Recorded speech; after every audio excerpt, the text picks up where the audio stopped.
반갑습니다. 같이 기도드리고 하나님 말씀 나누도록 하겠습니다.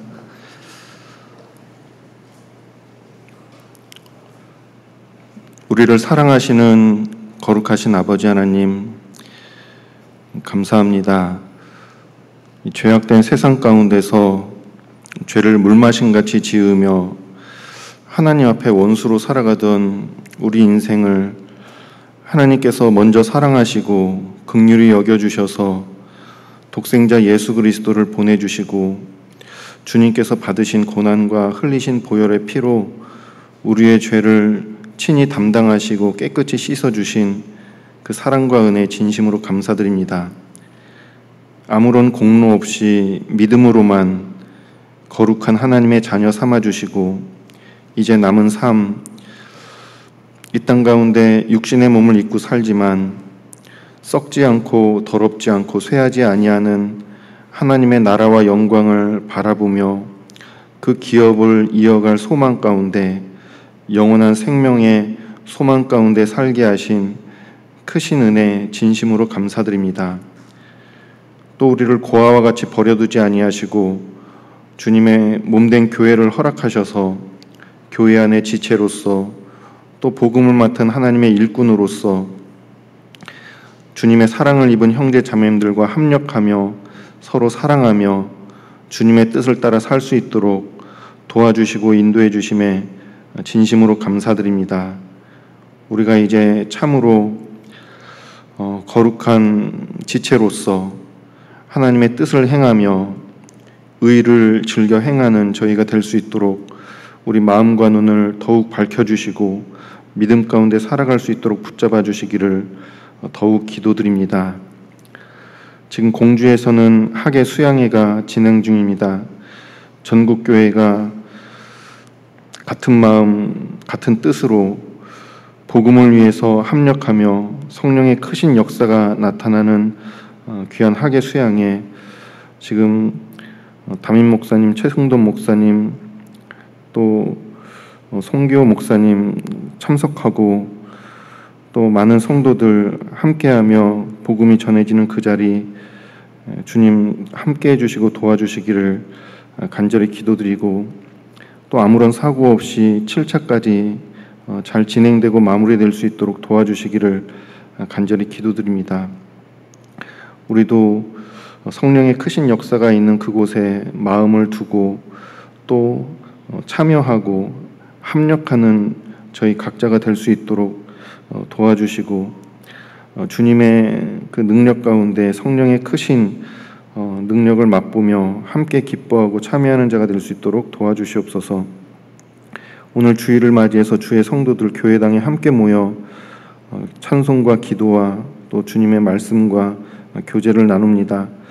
이 모든 시간 가운데 주님 함께 해주시고 역사해 주셔서 우리 각 사람의 마음을 살펴주시고 또 모든 형편을 아시는 주님께서 각 사람에게 필요한 은혜와 사랑으로 덧입혀 주시기를 간절히 기도드립니다. 우리 중에 몸이 아프신 분들 또 마음이 상하신 분들 주님 회복시켜 주시고 위로해 주셔서 주님 안에서 신앙생활 하는데 어려움이 없도록 도와주시고 또 주님을 사모하는 그 마음속에 한 말씀이라도 심어주시고 또 위로와 힘을 주셔서 정말 주님 안에서 주님 뜻 가운데 살아갈 수 있는 힘과 지혜와 사랑과 능력을 얻을 수 있는 귀한 시간들 될 수 있도록 도와주시옵소서. 아직 구원받지 못한 우리 가족들 또 전도하는 영혼들 주님 친히 함께 하시고 일일이 돌아봐 주셔서 그 마음문 열어주시고 하루속히 구원받고 같은 믿음과 소망 가운데 살 수 있도록 은혜를 베풀어 주시옵소서. 오늘 짧은 시간의 말씀 한 말씀이라도 우리 마음속에 새겨주시고 또 전하는 자의 부족한 입술도 도와주셔서 하나님 말씀을 올바로 전할 수 있도록 도와주시옵소서. 시종을 주님의 거룩한 손에 부탁드립니다. 우리를 사랑하시는 예수님의 이름으로 기도드렸습니다. 아멘. 아까 마이크가 안 돼서 다시 인사드리겠습니다. 안녕하세요. 예, 3차 수양에 참석했다가 좀 일정상의 그 이유로 금요일 밤에 내려왔거든요. 그래서 어제 토요일 여기서 이틀 밤을 잤습니다. 그런데 걷어주시고 먹여주시고 잘 대해주셔가지고 너무 감사합니다. 그리고 오늘 제가 2015년도에 익산교회에 있을 때 광주 봉성교회 한번 왔었는데 여기 서니까 저는 이제 두 번째라고 생각하고 주차장이 낯이 익더라고요. 주차장이 낯이 익고 그래서 이제 강당도 낯이 익을 거라고 생각을 했는데 전혀 기억이 없고 그때는 제가 교회당은 천석인가요? 잘 모르겠는데 그때 굉장히 이제 크게 지었는데 숫자는 그렇게 많지 않으셨던 걸로 기억을 하는데 지금 교회당이 막 이렇게 꽉 차가지고 많은 분들이 교제하시는 모습을 보고 너무 감사하고 광주 봉선 대단하시다라고 생각도 되고 하나님이 우리 가운데 크게 역사하심을 너무 감사드립니다. 저는 이제 부산 기장교회에서 교제하고 있고요.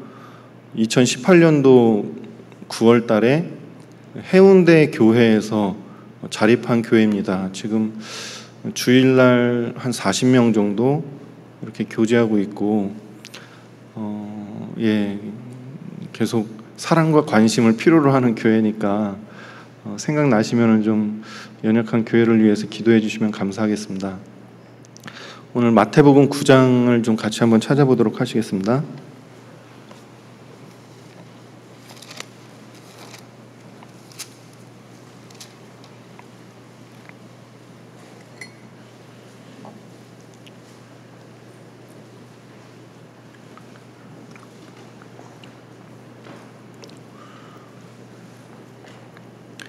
마태복음 9장 13절 말씀을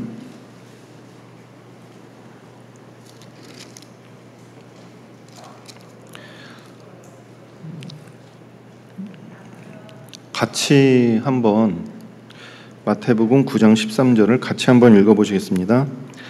너희는 가서 내가 긍휼을 원하고 제사를 원치 아니하노라 하신 뜻이 무엇인지 배우라. 내가 의인을 부르러 온 것이 아니요 죄인을 부르러 왔노라 하시니라. 네. 예수님께서 내가 긍휼을 원하고 제사를 원치 아니하노라 하신 뜻이 무엇인지 배우라라고 했는데요. 우리도 하나님께서 긍휼을 원하고 제사를 원치 아니하노라 하신 뜻이 무엇인지 잘 배울 수 있으면 좋겠습니다. 그래서 정말 긍휼을 구하는, 긍휼을 행하는 그런 삶을 살 수 있으면은 정말 하나님의 마음을 좀 이렇게 헤아리고 그 뜻 가운데 살아갈 수 있지 않을까 생각이 됩니다. 이 마태복음 9장 보시면은 이제 중풍병자를 네 사람이 예수님 앞에 메고 나오잖아요. 그런데 예수님께서 그 중풍병자의 죄를 사해 주시잖아요. 이제 사람들은 바리새인과 율법사들과 서기관들은 그 모습을 보고 참남하다고 마음속으로 이제 예수님을 막 이렇게 비난하고 참남하다고 이제 정죄했는데 예수님은 그 중풍병자에게 가장 필요한 게 정말 그 육신의 병보다도 죄사함을 받는 것이 더 이제 필요한 걸 아시고 죄를 사해 주셨잖아요. 우리도 마찬가지입니다. 우리 육신의 어떠한 문제보다도 우리 인생에 가장 필요한 거는 죄사함이었죠. 그래서 70년, 80년 인생이 다가 아니라 이 죄로 말미암아 멸망받을 수밖에 없는 우리 인생을 그 하나님께서 또 예수 그리스도께서 긍휼히 여겨주셔서 우리에게 가장 필요한 은혜를 선물로 우리가 구하지도 않았는데 우리가 알지도 못하던 때에 선물로 주셨습니다. 그리고 이제 그 뒤에 중풍병자의 죄를 사해 주시고 예수님께서 레위라고 불리는 마태를 제자로 부르시는 모습이 나오거든요. 제 마태는 세리였죠. 세리는 아주 모든 민족에게 비난받는 죄인이잖아요. 동족의 피를 빨아먹는. 그런데 이 마태가요, 예수님께서 이제 부르시니까 모든 것을, 누가복음 5장에 보면은 모든 것을 버리고 이제 예수님을 쫓아갔다라고 나와 있거든요. 이 마태는 세리였기 때문에 본인이 이제 죄인이라는 것을 아마 마음속에 많은 갈등이 있었던 것 같습니다. 그런데 그 세리장이었던 삭개오처럼 예수님을 먼저 찾아가진 않았잖아요. 예수님이 그 동네를 지나가는데 이 마태는 그냥 세관에 앉아가지고 자기 일을 보고 있었거든요. 그런데 예수님께서 마태를 먼저 찾아가셨죠. 그리고 너는 나를 좇으라라고 하니까는요, 모든 것을 버리고 이제 즉시로 일어나서 예수님을 쫓아갔습니다. 아마 그 마태의 마음속에는 그 삶에 대한 많은 갈등과 그 자기 죄에 대한 괴로움으로 고민이 많았을 거라고 생각이 되거든요. 하지만 그 마태는 성실했고 자기 일에 대해서 아주 충성됐죠. 그래서 그 예수님이 자기를 찾아온 그날에도 세관에서 일을 하고 있었잖아요. 하지만 마태의 마음속에는 정말 이 자기의 그 세리의 모습을 회개하고 이 새로운 삶을 살고 싶은 그런 마음이 있었을 겁니다.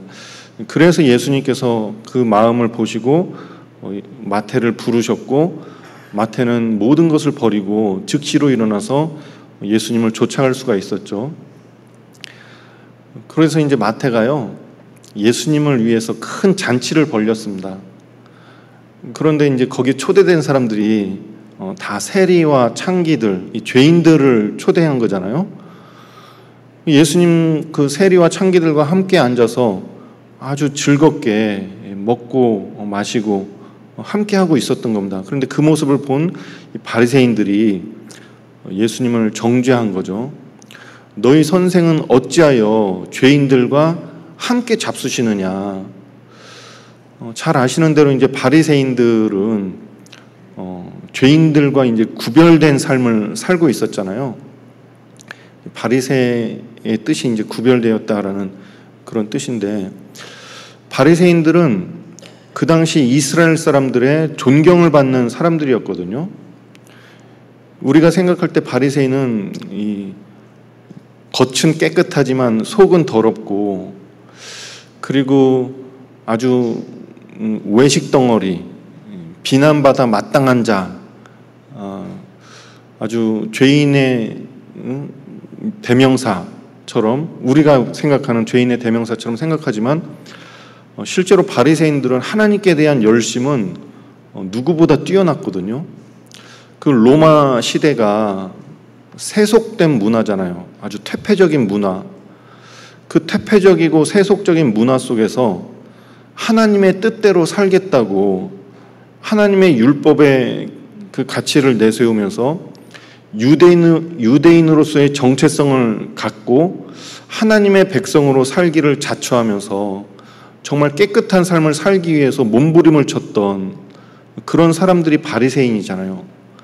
그러니까는 모든 백성에게 존경을 받고 정말 스스로도 구별된 자라고 그렇게 생각할 만큼 깨끗한, 모든 사람들 보기에 깨끗한 삶을 살고 있었던 사람들이죠. 그 바리새인들이 이제 예수님, 너희 선생은 어찌하여 죄인들과 함께 먹고 마시냐고, 그 말씀을 들은 예수님께서요, 건강한 사람에게 의원이 쓸데없고 병든 자에게라야 쓸데있느니라, 내가 의인을 부르러 온 것이 아니라 죄인을 부르러 왔노라 라고 하시면서 지금 오늘 우리가 읽은 말씀, 너희는 가서 내가 긍휼을 원하고 제사를 원치 아니하노라 하신 뜻이 무엇인지 배우라. 내가 의인을 부르러 온 것이 아니요 죄인을 부르러 왔노라 하시니라. 이 말씀을 하신 거거든요. 우리도 이거를 정말 마음속에 깊이 새겨야 되겠다라고 생각이 됩니다. 이 바리새인들은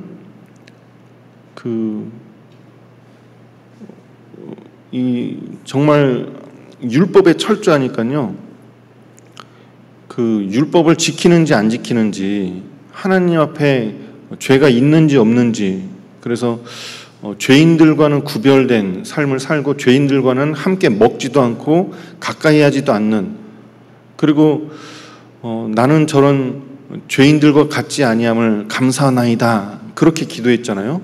저런 세리와도 같지 아니함을 감사하나이다. 그러면서 나는 일주일에 2번씩 금식하고 소득의 11조를 드리나이다.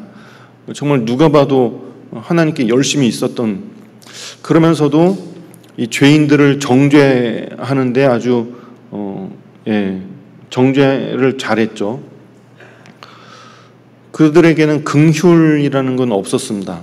정말 그 죄인들, 그 세리나 창기의 사정을 이렇게 알아줄 만한 그런 마음은 없고, 오로지 그들의 드러난 죄로 말미암아 그 사람을 정죄하고 비난하는데 그것에는 아주 앞장섰던, 잘했던 사람이었죠.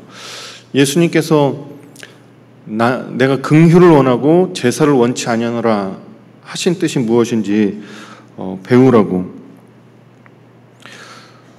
그런데 실제로 하나님이 제사를 원치 않는 게 아니잖아요. 제사 법을 주신 분이 하나님이잖아요. 그러니까 하나님은 제사를 원하시거든요. 제사를 통해서 그 하나님과 사람과의 관계를 회복하고 또 우리 가운데 함께 하실 수 있는 그 법, 제사법을 주신 거잖아요. 하나님의 법을 통해서 하나님의 백성으로서의 정체성을 갖게 하고, 하나님은 제사를 우리에게 요구하시거든요. 그런데 긍휼 없는 제사는 원치 않으신다는 말이죠. 그래서 제사는 드리되 그거 제사보다 더 중요한 게 긍휼이라는 거죠. 그래서 우리가 이제 신앙생활을 하는데요. 정말 신앙생활 막 말씀도 열심히 보고 기도도 열심히 하고 뭐 봉사도 열심히 하고 전도도 열심히 하고 하는데 그 마음속에 정말 긍휼이 없다라면은 마음속에 원망과 불평과 또 형제 자매와 다툼과 가족과의 불화, 막 미움, 그런 것이 이제 가득한 상태로 아무리 신앙생활을 열심히 해도 그게 하나님을 기쁘시게 할 수는 없을 거라고 생각이 됩니다.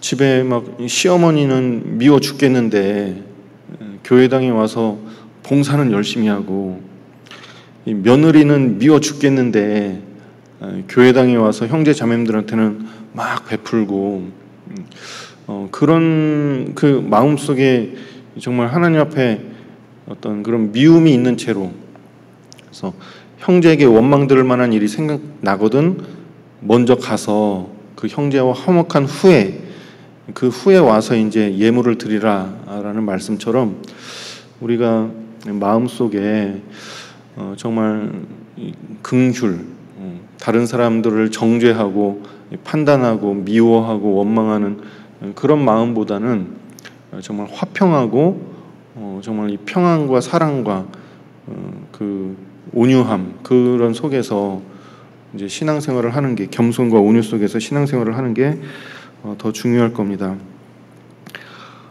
그거를 잘 나타내는 성경이 요나서라고 생각이 되거든요. 요나서 한번 4장을 찾아보시겠습니다.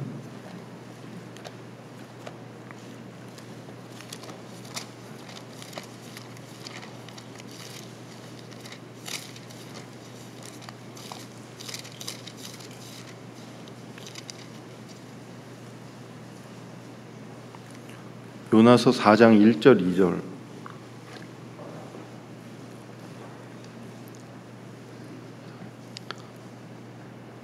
제가 읽어드리겠습니다. 요나가 심히 싫어하고 노하여 여호와께 기도하여 가로되 여호와여 내가 고국에 있을 때 이러하겠다고 말씀하지 아니하였나이까. 그러므로 내가 빨리 다시스로 도망하였사오니 주께서는 은혜로우시며 자비로우시며 노하기를 더디하시며 인애가 크시사 뜻을 돌이켜 재앙을 내리지 아니하시는 하나님이신 줄을 내가 알았음이니이다. 이 요나는요, 하나님의 선지자로서 하나님을 너무너무 잘 알고 하나님을 정말 경외하고 섬기는 그런 선지자였거든요. 하나님이 요나를 어느 날 불러가지고 니느웨로 가라고, 그래서 니느웨에게 쳐서 외치라고, 그들의 악이 이제 막 다다른 거죠. 심판할 때가 다가오니까는 하나님이 심판하시기 전에 요나를 보내가지고 그들에게 회개할 수 있는 기회를 주기 위해서 그들에게 이제 심판이 멀지 않았음을, 재앙이 내려올 것을 외치게 하신 거죠. 요나는 자기가 가서 전도하면은, 하나님의 말씀을 전하면은 혹시라도 그들이 돌이킬까봐 그게 싫은 거예요. 그러면은 그들이 돌이키면은 하나님이 그들에게 재앙을 내리시지 않을 것을 아니까 그 꼴을 안 보려고 다시스로 도망간 거거든요. 근데 하나님이 큰 대풍을 일으켜가지고 이제 막 배가 파손될 위기에 처하니까 도대체 우리 배에 누가 이 신을 노엽게 하는 일이 있느냐 이제 찾아냈죠. 요나가 그 다시스로 가는 배 밑에서 이제 쿨쿨 잠을 자다가, 아니 너는 누군데 이런 풍랑 속에서 이 배 밑에서 잠을 자냐고 하니까, 나는 히브리 사람으로 하늘과 바다를 지으신, 땅과 바다를 지으신 만군의 하나님 여호와를 경외하는 자라고. 이 요나는 사람들에게 자기를 소개할 때마다 이 만군의 하나님, 천지와 만물을 지으신 하나님 여호와를 경외하는 자라고 자기를 소개하거든요.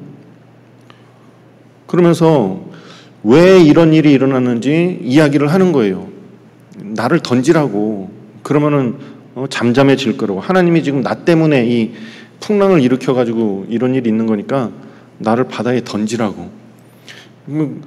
그리고 바다에 던졌잖아요.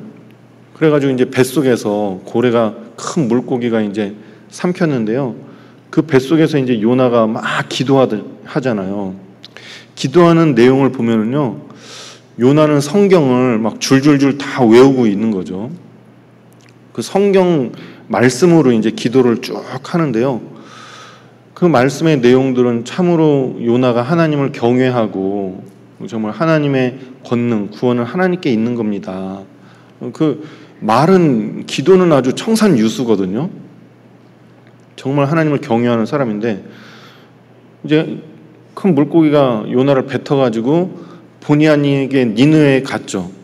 하나님의 말씀이 다시 임해가지고 가서 니느웨에 가서 전파하라고.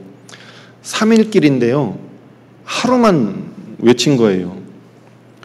그만큼 싫은 거죠. 대충 그냥 너희들 회개하지 않으면 하나님께서 이 성을 망하게 할 거라고, 멸망시킬 거라고.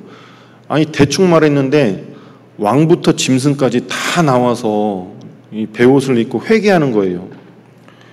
그러니까 요나가 그 모습을 보고요, 내가 이럴 줄 알았다고. 하나님께서 이 회개하는 모습을 보시면은 재앙을 내리지 않을 거 아니냐고. 그래가지고 막 너무 화가 나가지고요, 분이 나가지고 지금 하나님께 투정하는 거거든요.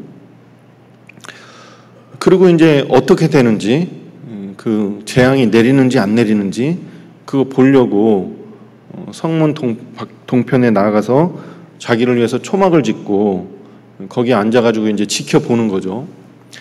근데 햇빛이 너무 뜨거워가지고 홍곤하게 됐을 때요, 하나님께서 예비하신 박넝쿨을 통해서 해를 가려주시고, 요나가 그 박넝쿨을 너무너무 기뻐했는데 이제 또 벌레가 나와서 그거를 갉아먹으니까 이제 요나가 다시 이제 죽게 생긴 거잖아요.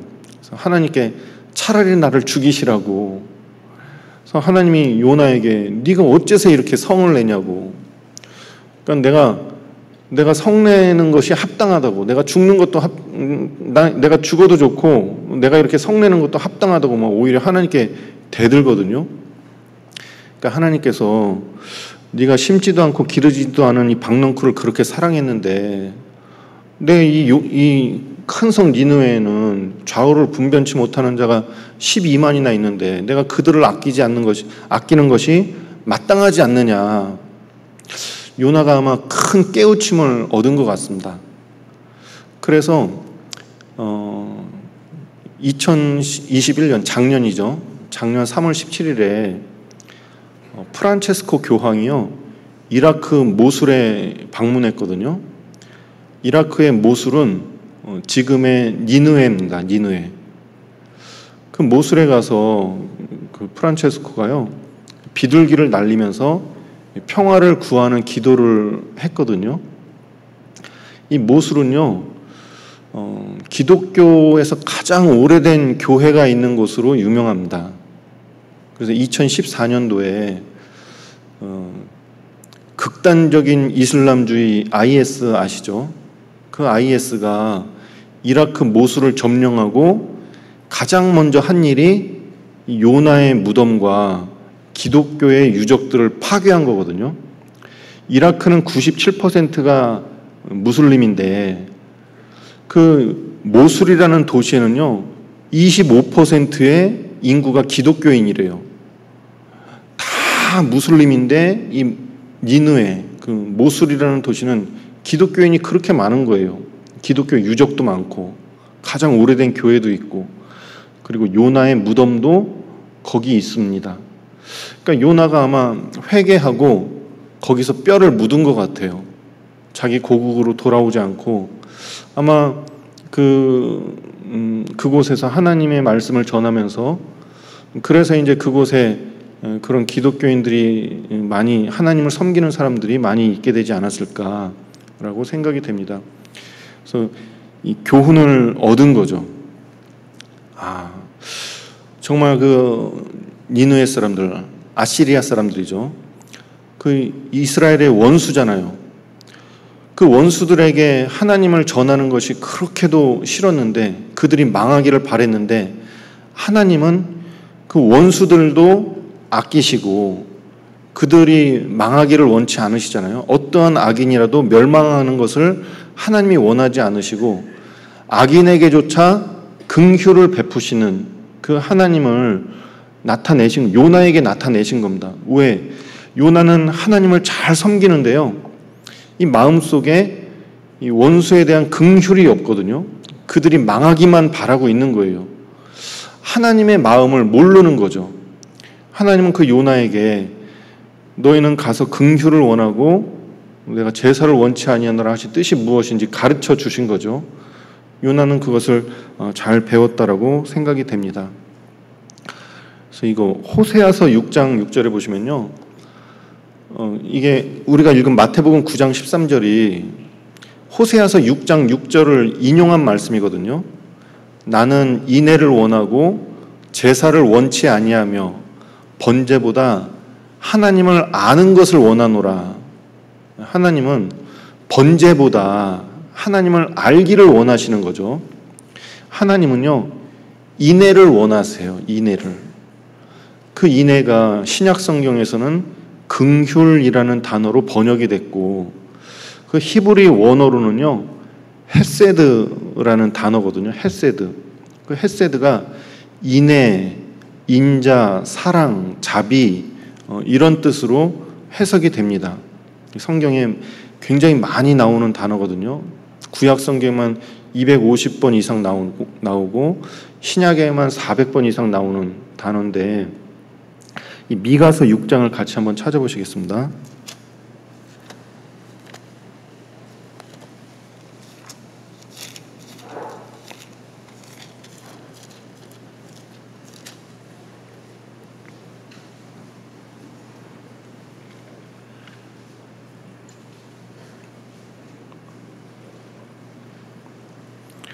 예, 미가서 6장 6절부터 제가 읽어드리겠습니다. 내가 무엇을 가지고 여호와 앞에 나아가며 높으신 하나님께 경배할까? 내가 번제물 1년 된 송아지를 가지고 그 앞에 나아갈까? 여호와께서 천천의 수양이나 만만의 강수 같은 기름을 기뻐하실까? 내 허물을 위하여 내 맏아들을, 내 영혼의 죄를 위하여 내 몸의 열매를 드릴까? 8절은 같이 한번 읽어보시겠습니다. 사람아, 주께서 선한 것이 무엇임을 내게 보이셨나니 여호와께서 내게 구하시는 것이 오직 공의를 행하며 인자를 사랑하며 겸손히 내 하나님과 함께 행하는 것이 아니냐. 하나님께 무엇을 가지고 나아가겠습니까? 하나님께서 우리에게 구하시는 것이 무엇일까요? 번제물 1년 된 송아지를 가지고 나갈까요? 천천의 수양이나 만만의 강수 같은 기름을 가지고 나아갈까요? 내 허물을 위해서 내 맏아들을, 내 영혼의 죄를 위해서 내 몸의 열매를, 내가 어떤 의를 행하고 선을 행하는 그 내 몸의 열매를 드릴까요? 하나님은 이 선한 것이 무엇임을 우리에게 보이셨죠. 하나님의 말씀, 하나님의 율법, 공의를 행하고, 그래서 이 공의를 행한다라는 건요, 이 성경에 이제 의와 공의, 시편 89편 14절에 의와 공의가 주의 보좌의 기초라, 인자함과 진실함이 주의 앞서 행하나이다. 의와 공의가 하나님 나라 그 보좌의 기초거든요. 의는 체다카라고 해가지고요, 우리의 올바른 행위를 말하는 겁니다. 하나님 앞에 이 거짓이 없는 올바른 우리의 어떤 그 우리의 의의를 나타내는 거거든요. 공의, 거기 이제 의와 공의라고 되어 있는데요. 공의는 미슈파트라고 해가지고 이제 하나님의 말씀, 율법, 그러니까는 어떤 절대적인 하나님의 기준, 심판의 기준, 그게 공의죠, 공의. 하나님께서 선한 것이 무엇인지 우리에게 보이셨습니다. 그 말씀을 따라서 우리가 살면서 인자를 사랑하며, 인자를 사랑한다라는 여기 인자가요, 헤세드거든요. 아까 말씀드렸죠. 내가 하나님 이럴 줄 알았다고. 하나님은 은혜로우시고 자비로우시고 노하기를 더디하시며 인애가 크시사 재앙을 내려 멸하지 아니하실 줄 내가 알았다고. 거기에서 나왔던 인애가 헤세드거든요. 하나님은 인애가 크시다고. 나는 인애를 원하며 제사를 원치 아니하노라 하셨던 그 말씀에도 그 인애가 헤세드죠. 하나님 의와 공의보다 앞서서 행하는 인자와 진실함, 거기에 인자함이 헤세드거든요. 여기에도 인자를 사랑한다라고 했는데요, 인자를 사랑한다라는 게 헤세드입니다. 헤세드. 이 헤세드는 이 받을 자격이 없는 자에게 베풀어주는 은혜, 하나님의 은혜를 나타내는 거죠. 그래서 긍휼, 하나님의 긍휼, 하나님의 사랑을 말하는 겁니다. 그래서 인자를 사랑하며 겸손히 내 하나님과 함께 행하는 것이 아니냐.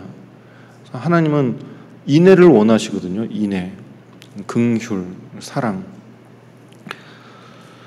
그래서 긍휼을 받을 자격이 없는 자를 불러서 긍휼을 베풀어 주시고, 은혜 받을 자격이 없는 자를 불러서 값없이 이 죄사함의 그 은혜를 주시는 은혜로 죄의 용서함을 받게 하시는 그 예수님의 은혜가 바로 하나님의 헤세드죠. 예수님이 바로 하나님의 헤세드라고 말씀드릴 수 있습니다. 그래서 그 요나가 이제 우리 잘 아시는데 거꾸로 하면 나요잖아요, 나요. 그래서 긍휼을 베풀 줄 몰랐던 그 요나를 교훈하셨던 하나님께서 우리에게도 같은 말씀을 하실 겁니다. 정말 하나님께서 우리에게 긍휼을 원하신다고, 인애를 원하신다고 말씀하시겠죠. 그래서 우리도 그 긍휼을 배워야죠. 내가 구원받은 것은 죄인된 나를 하나님께서 긍휼히 여기셨기 때문이잖아요. 우리가 아직 죄인 되었을 때 그리스도께서 우리를 위하여 죽으심으로 하나님께서 우리에게 대한 자기의 사랑을 확증하셨느니라. 우리가 연약할 때, 우리가 하나님 앞에 원수로 행할 때 하나님께서 우리를 긍휼히 여겨주셔서 그리스도께서 우리를 위해서 죽으시고 화목제물로 하나님의 사랑을 우리에게 나타내셨습니다. 확증하신 거죠. 그래서 우리를 긍휼히 여기는 하나님의 사랑은 이제 죄인까지도 불쌍히 여기시는 하나님의 사랑인 거죠. 이 마태복음 20장에 보시면요, 이 포도원 품꾼의 비유가 나오잖아요. 천국은 마치 품꾼을 포도원에 보내려고 이른 아침에 나간 주인과 같으니, 맞나요? 그래서 이 천국을 마치 일꾼을 찾아서 포도원에 들여보내려고 이른 아침에 그 나간 주인과 같다라고 그렇게 표현을 하셨는데, 거기 아침에 나가가지고요, 내 포도원에 들어가라고, 하루에 한 데나리온 내가 쳐줄 테니까 포도원에 들어가라고. 그리고 주인이 3시에 나갔는데 놀고 있는 사람들이 있는 거예요. 너희도 들어가라고, 내가 상당하게 쳐주겠다고. 그리고 6시에 나가고 9시에도 나가서 일꾼들을 이제 불러서 포도원으로 들여보낸 거죠. 11시에 나갔는데 11시에도 놀고 있는 사람들이 있는 거예요. 아니, 너희는 왜 아직도 여기서 이렇게 놀고 있냐고. 우리를 써주는 사람이 없다고. 그러면 포도원에 들어가라고, 내가 품삯을 쳐주겠다고. 그래서 이제 나중에 품삯을 계산해 주는데요, 늦게 들어온 사람부터 이제 계산을 해준 겁니다. 11시에 들어왔던 사람, 그러니까는 우리 시간으로 이제 오후 5시죠. 오후 5시에 온 사람을요, 한 데나리온을 쳐준 거예요. 그러니까는 아침 6시부터 와서 일했던 사람들이 기대를 한 거죠. 야, 우리는 하루 종일 이 햇빛을 맞으면서 땀 흘리면서 이렇게 고생을 했는데 1시간만 일하고도 한 데나리온을 받는데 우리는 더 받겠지 생각을 했는데요, 똑같이 한 데나리온을 받은 거예요. 그러니까 이제 불평하고 원망을 한 거죠, 그 주인에게. 그 주인이 말하는 겁니다. 친구여, 내가 너에게 잘못한 것이 없다고. 내가 한 데나리온을 약속하지 않았냐고. 내가 선함으로 너희가 나를 악하게 보느냐라고 말씀하시면서, 이와 같이 먼저 된 자로서 나중되고 나중된 자로서 먼저 될 자들이 많다라고 말씀을 하셨거든요. 그 포도원의 주인은요, 일손이 부족해서 그 포도원의 일꾼을 구한 게 아니고요, 은혜를 베풀어 주기 위해서 그냥 놀고 있는 사람들을 자기 포도원으로 불러들인 거거든요. 그런 거죠. 아침 6시부터, 이른 아침부터 나가가지고 그들을 불렀던 것도요, 그들에게 그 일할 거리를 주고 그 품삯을 주기 위해서 그 일꾼들을 부른 겁니다. 3시에 나가서, 6시에 나가서, 9시에 나가서, 11시에 나가서 그 놀고 있는 사람들을 불러들인 것은 선을 베풀어 주려고. 그 놀고 있는 사람들 일 못하면은 이제 굶어야 되잖아요. 그들을 불쌍히 여겨서 긍휼히 여겨서 그들에게 이 품삯을 주려고 그들을 불러들인 거거든요. 약속한 대로 줬어요. 그런데 자기 기대와 다르니까 원망하고 불평한 거죠. 이와 같이 먼저 된 자로서 나중되고 나중된 자로서 먼저 될 자들이 많다고. 내가 선함으로 너희가 나를 악하게 보느냐? 주인의 뜻을 몰랐던 거죠. 주인의 뜻을 몰랐기 때문에 그 선을 갖다가 악으로 갚은 거잖아요. 그들은 정말 그 1시간 일한 사람보다 몇 배를 더 땀 흘려서 수고한 것은 사실이죠. 하지만은 그 주인의 뜻을 모르고 그 긍휼히 여기지 못했던, 불쌍히 여기지 못했던 그 모습이 자기의 수고한 노력을 헛된 것으로 만들었죠. 이와 같이 나중된 자로서 먼저 되고 먼저 된 자로서 나중될 자들이 많으니라 라는 겁니다. 그래서 은혜를 베풀어 주려는 그 하나님의 뜻, 긍휼, 우리가 그걸 잘 배워야죠. 천국이 그와 같다라고 하신 거잖아요. 여기 에베소서 2장 같이 한번 찾아보시겠습니다.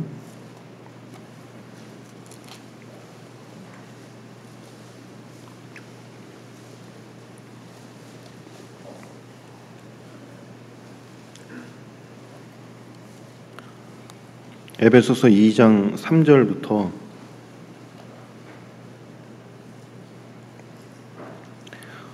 5절까지를 제가 읽어드리겠습니다. 전에는 우리도 다 그 가운데서 우리 육체의 욕심을 따라 지내며 육체와 마음에 원하는 것을 하여 다른 이들과 같이 본질상 진노의 자녀이었더니 긍휼에 풍성하신 하나님이 우리를 사랑하신 그 큰 사랑을 인하여 허물로 죽은 우리를 그리스도와 함께 살리셨고 너희가 은혜로 구원을 얻은 것이라. 우리는 다른 이들과 같이 본질상 진노의 자녀였죠. 원래부터 하나님의 사랑을 입기에 합당한 어떤 자격이 있는 사람들이 아니잖아요. 오직 그의 긍휼하심을 쫓아 중생의 씻음과 성령의 새롭게 하심으로 우리가 구원을 얻은 거잖아요. 오직 그의 긍휼하심을 쫓아 하나님이 죄인된 우리를 긍휼히 여기시는 그 큰 사랑을 인해서 우리가 구원을 받은 겁니다. 그래서 이제는 우리도 그 긍휼을 알고 그 하나님의 긍휼하심을 배워서 긍휼을 행하는 자가 돼야죠. 마태복음 5장 7절에는요. 긍휼히 여기는 자는 복이 있나니 저희가 긍휼히 여김을 받을 것이며, 이 긍휼히 여기는 자가 복이 있다라고 말씀하시거든요. 저희가 긍휼히 여김을 받을 거라고. 근데 참 우리는요, 이 긍휼에 인색한 사람들인 것 같아요.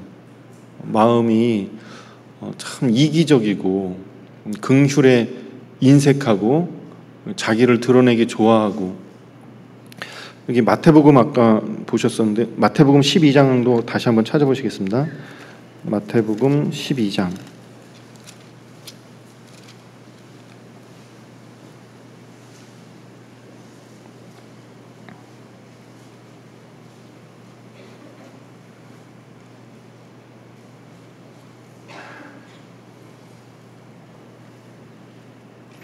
7절, 8절을 같이 한번 읽어보시겠습니다. 나는 자비를 원하고 제사를 원치 아니하노라 하신 뜻을 너희가 알았더면 무죄한 자를 죄로 정치 아니하였으리라. 인자는 안식일의 주인이니라. 네. 이거는 이제 무슨 얘기냐면요. 예수님이 안식일에 제자들하고 밀밭 사이를 지나다가요, 제자들이 배가 고파가지고 이 밀을 까먹은 거예요. 근데 그걸 보면서 바리새인들이 정죄하는 거죠. 당신의 제자들이 안식일 날 하지 못할 일을 하나이다. 그걸 내버려 두냐고, 좀 책망 좀 하라고 막 이제 예수님을 정죄하는 거죠. 예수님께서 말씀하시는 겁니다. 예수께서 가라사대 다윗이 자기와 그 함께한 자들이 시장할 때 한 일을 읽지 못하였느냐? 이게 사무엘하 21장에 나오는 이야기죠. 아히멜렉 제사, 이 사울에게 쫓겨서 이제 다윗이 도망가면서요, 배가 고파서 아히멜렉 제사장을 찾아가 가지고 거기서 이제 진설병을 얻어먹는 그 다윗과 함께한 자들에게 너희가 3일 동안 여자를 가까이 하지 않았으면 떡을 주겠다고. 거룩한 떡이니까 원래 제사장들이 먹는 떡이거든요. 그런데 제사장이 먹는 떡인데 다른 사람이 먹어서 안 된다라는 법은 없었거든요. 제사장이 먹으라고만 했지 다른 사람이 먹어서는 안 된다라는 법은 없었거든요. 제사장이요, 너희가 깨끗하다면은 이 떡이라도 주겠다. 그걸 이제 다윗이 먹은 거죠. 제사장만 먹을 수 있는 떡인데, 그러니까 이 제사장은요, 율법의 규정, 제사장이 먹을 수 있는 떡이지만은 지금 굶고 있는 그 소년, 다윗과 그 소년들, 정말 하나님께 쓰임받는 그 소년들에게 긍휼을 베풀었죠. 선을 행한 겁니다. 예수님께서 그 이야기를 하시는 거거든요. 너희가 그 이야기를 읽지 못하였느냐고. 그거 누가 죄로 책 잡은 적이 있느냐고. 또 안식일에 제사장들이 성전 안에서 안식을 범하여도 죄가 없음을 너희가 율법에서 읽지 못하였느냐? 아니, 안식일 날 제사장들은 성전에서 계속 일하잖아요. 예. 그러니까 더 중요한 게 있는 거거든요. 지금 하나님께서 안식일을 주셨지만은 제사장들은 일을 해야 되거든요. 이런 걸 통해서 정말 더 중요한 게 있다라는 걸 우리가 아는 거죠. 예수님께서는 성전보다 더 큰 이가 여기 있느니라. 인자는 안식일의 주인이니라. 예수님께서 안식일의 주인이라는 것을 나타내시는 거죠. 마가복음 2장에는요 그런 말씀이 돼 있어요. 똑같은 말씀인데 이제 똑같은 이야기를 하시면서 예수님께서 사람이 안식일을 위해서 있는 것이 아니라 안식일이 사람을 위해서 있는 거다라고 말씀을 하셨거든요. 그렇죠. 이 바리새인들은요 율법의 참된 의미를 알지 못했던 겁니다. 이 안식일이 사람을 위해서 있는 건데 이 사람이 안식일을 위해서 있는 것처럼 그렇게 생각을 했던 거죠. 그래서 안식일을 어떻게 하면 지킬까라고 해가지고요 여러 가지 이 규칙들을 만들어낸 거예요. 아주 철저하게 지키려고. 그래서 몇 걸음 이상 걸어가면 안 된다. 뭐 밥도 하면 안 되고, 뭐 불도 피우면 안 되고, 물론 추수하는 것도 안 되고, 타작하는 것도 안 되고, 다 안 되죠. 그런데 이 제자들이 그 밀밭 사이를 지나가면서 추수했잖아요. 그 밀을 땄잖아요. 그리고 까서 먹었잖아요. 타작까지 했네요. 추수하고 타작하고 그걸 까먹은 거를 추수하고 타작한 걸로 정죄한 거거든요. 당신들의 제자들이 하지 못할 일을 합니다. 예수님께서 이때도 말씀하신 거죠. 너희가 내가 긍휼을 원하고 제사를 원치 아니하노라 하신 뜻이 무엇인지 알았다면은 이 무죄한 자를 죄로 정치 아니하였으리라 라는 거거든요. 그래서 이 긍휼을 원한다는 걸 알았다면은, 예. 그래서 우리도 그럴 수 있죠. 이 신앙생활 하는데요. 우리 이 율법에는 없지만 우리끼리 규칙을 정해놓을 수 있잖아요. 몇 시까지 오기, 언제 모이기, 뭐 하기, 이런 거 정해놓을 수 있잖아요. 그런데 이제 하나님이 긍휼을 원하고 제사를 원치 아니하노라 하신 뜻이 무엇인지 알았다면 우리가 어떻게 행하여야 할지를 알 텐데 그 사람의 사정을 알아주기보다는 어떤 판단하고 정죄하는 그런 일을 우리가 더 잘할 수가 있는 거죠. 우리 마음을 정말 하나님 앞에 합한 마음을 갖는 게 중요하잖아요. 여기 누가복음 36장을 좀 같이 한번 찾아보실까요? 여기 마태복음 잡으시고 좀 다시 볼 거니까요. 누가복음 6장.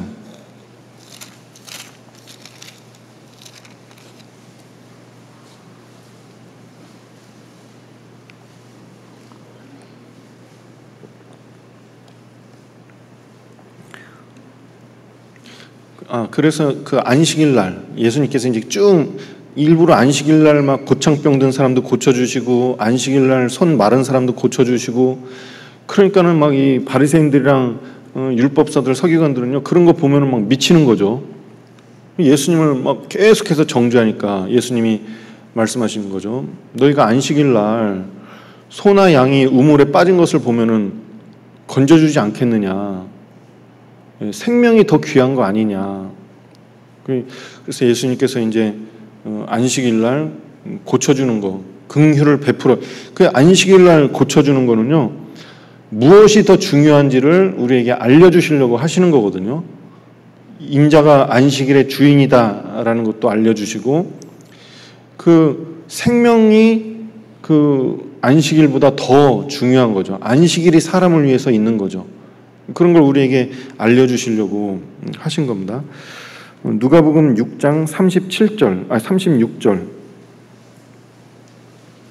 말씀을 제가 읽어드리겠습니다. 너희 아버지의 자비하심 같이 너희도 자비하라.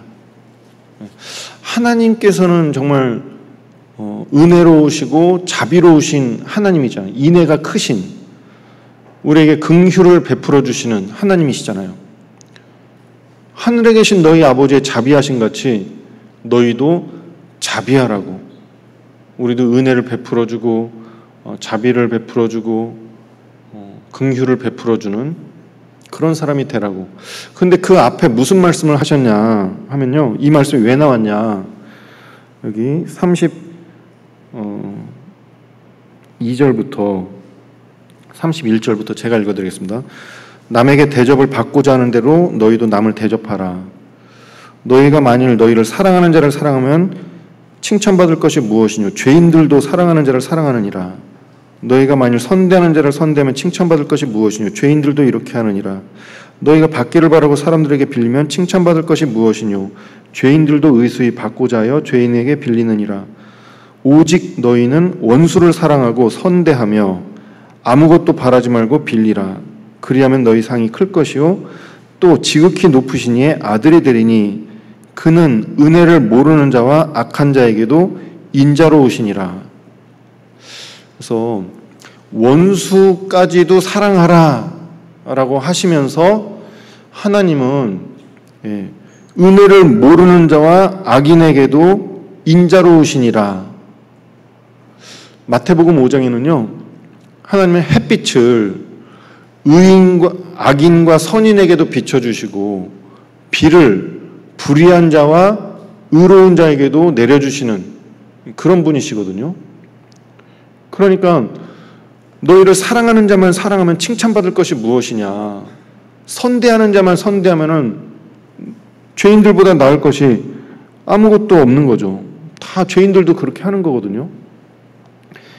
너희가 정말 하나님의 아들이라면은 구원을 받았다면 하나님의 긍휼을 입은 자라면은 긍휼을 베풀어 주라라는 겁니다. 하늘에 계신 너희 아버지의 자비하신 것 같이 너희도 자비하라. 마태복음 5장에는요 이 똑같은 말씀 뒤에 뭐라고 그러냐. 하늘에 계신 너희 아버지의 온전하신 것 같이 너희도 온전하라. 어떻게 사람이 온전할 수 있습니까? 누구도 우리의 행위로 말미암아 하나님 앞에 온전할 수는 없거든요. 우리는 다 연약하고 부족한 사람들이지 온전한 사람은 아무도 없잖아요. 그런데 하늘에 계신 너희 아버지의 온전하신 것 같이 온전하라. 그 말씀이 여기 누가복음 6장에는요. 하늘에 계신 너희 아버지의 자비하신 것 같이 자비하라 라는 겁니다. 그 디모데 후서 3장 16절에 보시면은 모든 성경은 하나님의 감동으로 된 것으로 교훈과 책망과 바르게 함과 의로 교육하기에 유익하니 이는 하나님의 사람으로 온전케 하며 모든 선한 일을 행하기에 온전케 하려 하심이니라. 이 성경을 통해서요, 온전한 사람이 되게 하려는 목적이 있으신 거죠. 너희가 어려서부터 성경을 알았나니 이 성경은 능히 너로 하여금 구원에 이르는 지혜가 있게 하거니와 모든 성경은 하나님의 감동으로 된 것으로. 그래서 우리가 어떻게 온전케 될 수 있습니까? 이 성경의 말씀을 다 행할 수가 있을까요? 없어요.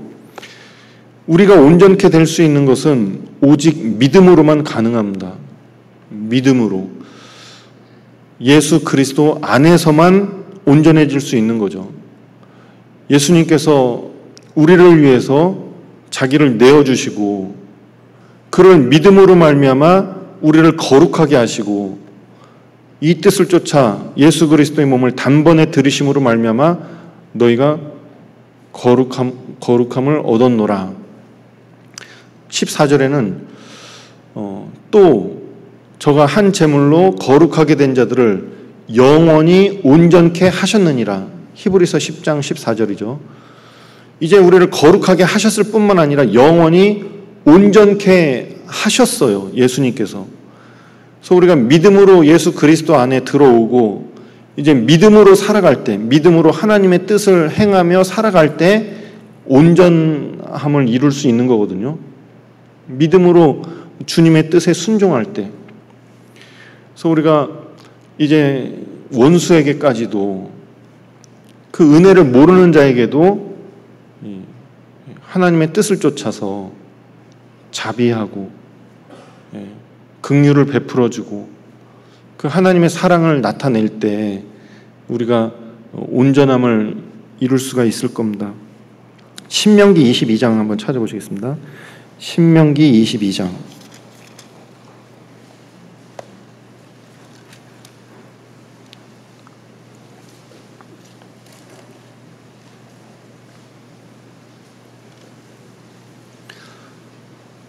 신명기 22장 1절부터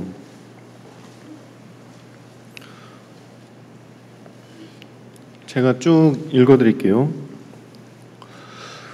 내 형제의 우양의 길 잃은 것을 보거든 못 본 채 하지 말고 너는 반드시 끌어다가 내 형제에게 돌릴 것이요 내 형제가 내게서 멀거나 내가 혹 그를 알지 못하거든 그 짐승을 내 집으로 끌고 와서 내 형제가 찾기까지 내게 두었다가 그에게 돌릴지니 낙이라도 그리하고 의복이라도 그리하고 무릇 형제의 일은 아무 것이든지 내가 얻거든 다 그리하고 못 본 채 하지 말 것이며 내 형제의 낙이나 소가 길에 넘어진 것을 보거든 못 본 채 하지 말고 너는 반드시 형제를 도와서 그것을 일으킬지니라.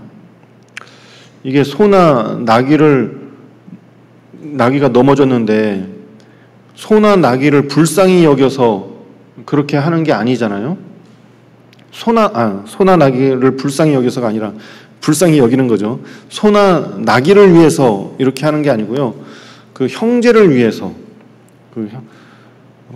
못 본 채 하지 말고 나도 똑같잖아요. 나도 소나 나귀가 그 어려운 일을 당해서 잃어버리거나 그러면 마음이 아프잖아요. 힘들고. 그러니까 뭐죠?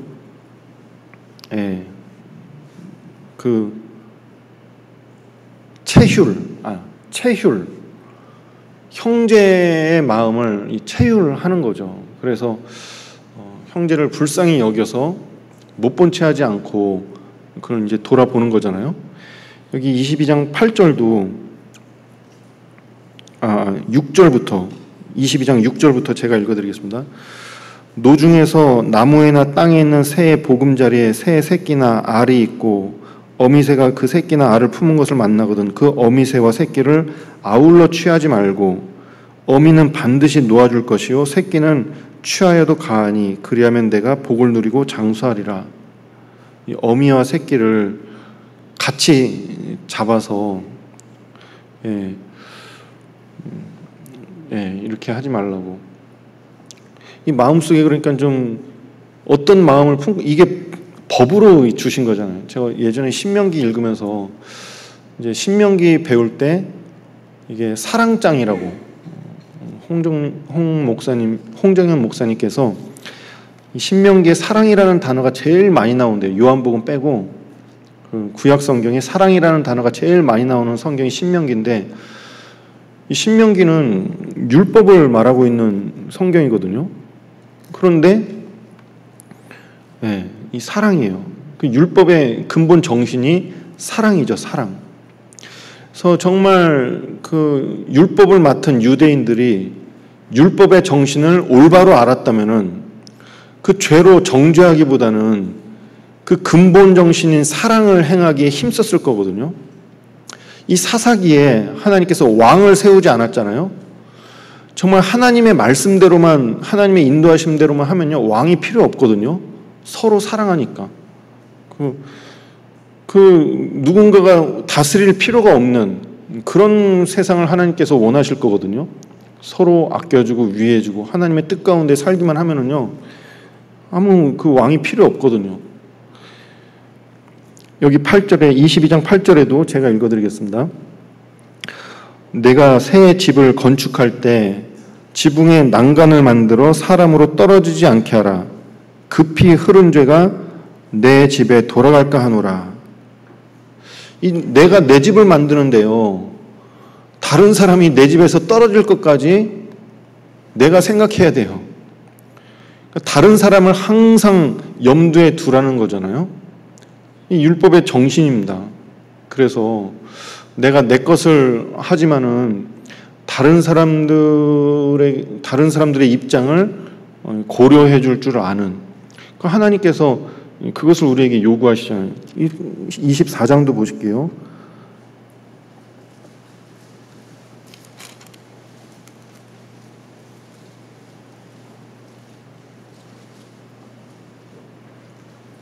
이게 다 그런 내용이거든요. 24장 17절부터 너는 객이나 고아의 송사를 억울하게 말며 과부의 옷을 전집하지 말라. 19절부터 또 읽겠습니다. 내가 밭에서 곡식을 벨 때 그 한 뭇을 밭에 잃어버렸거든 다시 가서 취하지 말고 객과 고아와 과부를 위하여 버려두라. 그리하면 내 하나님 여호와께서 내 손으로 하는 범사에 복을 내리시리라. 그래서 아무도 신경 쓰지 않는 사람들, 누구에게 의지해야 되는 사람들, 그런 사람들을 법으로 하나님께서 생각해주고 계시잖아요. 챙길 수 있게, 도와줄 수 있게. 그러니까 하나님 별걸 다 신경 쓰시는 하나님이시거든요. 그러니까 사람이 살지 않는 곳에도 비를 내리시는 하나님이시잖아요. 너무나 세심하시고 꼼꼼하시고 다른 사람의 입장을 이렇게 배려해 주시고 알아주시는 그 하나님이시죠. 여기 잠언 29장을 같이 한번 찾아보시겠습니다. 잠언 29장 7절.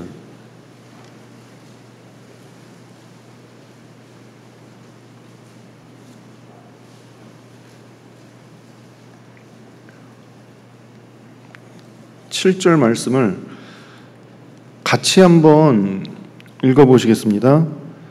의인은 가난한 자의 사정을 알아주나 악인은 알아줄 지식이 없느니라. 의인은 가난한 자의 사정을, 어려운 그런 사람들의 형편을 알아주는 거죠.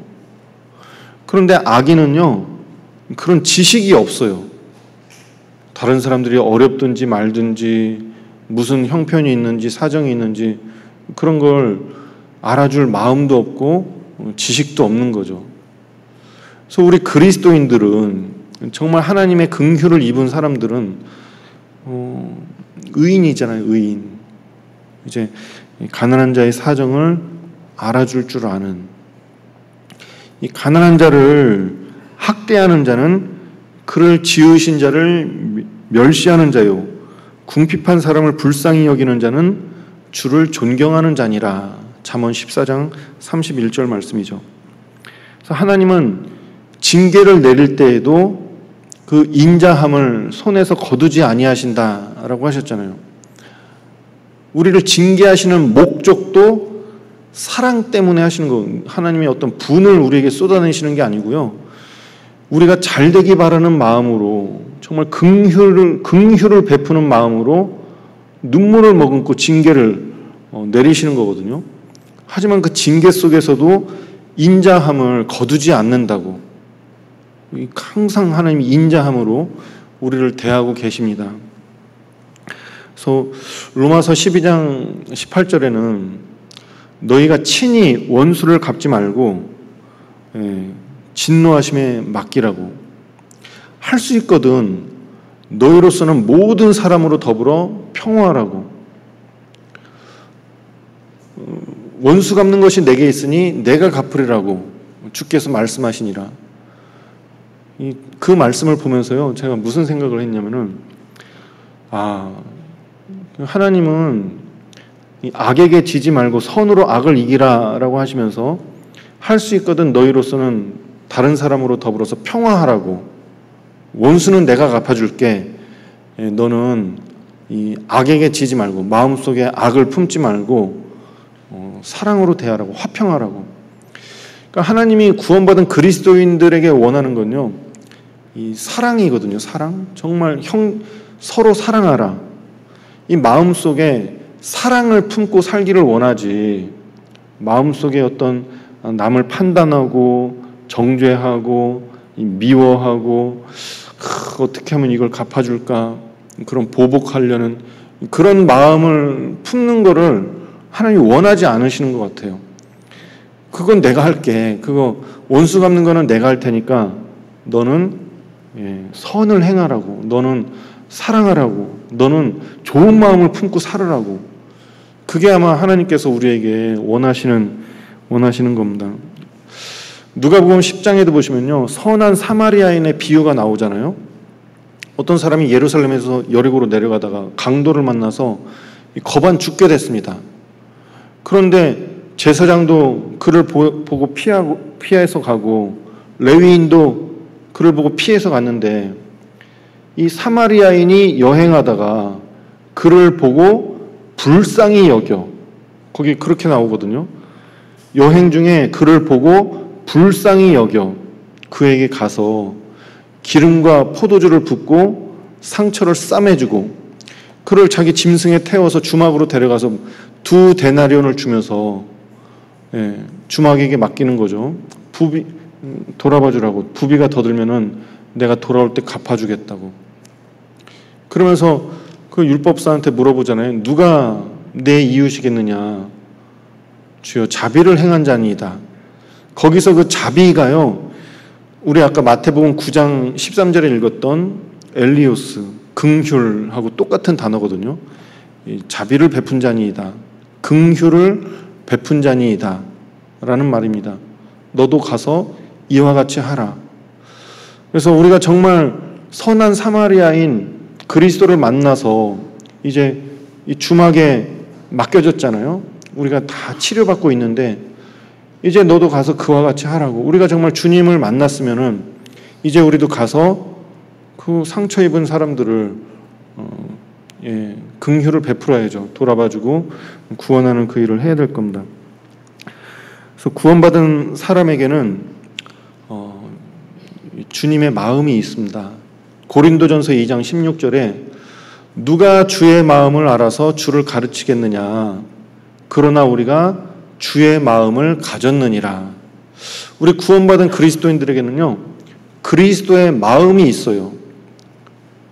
주님이 불쌍히 여기는 것을 우리도 불쌍히 여깁니다. 주님께서 기뻐하시는 것을 우리도 기뻐합니다. 하나님을 경외하는 신이 그 위에 내린다고. 이사야서 11장에 그 성령이 임하면은요, 여호와를 경외하는 신이 우리 가운데 임한 거잖아요.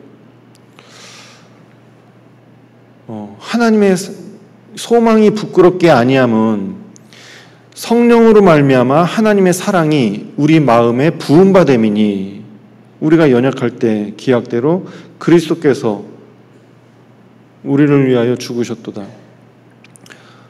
우리 죄를 위하여 죽으신 거죠.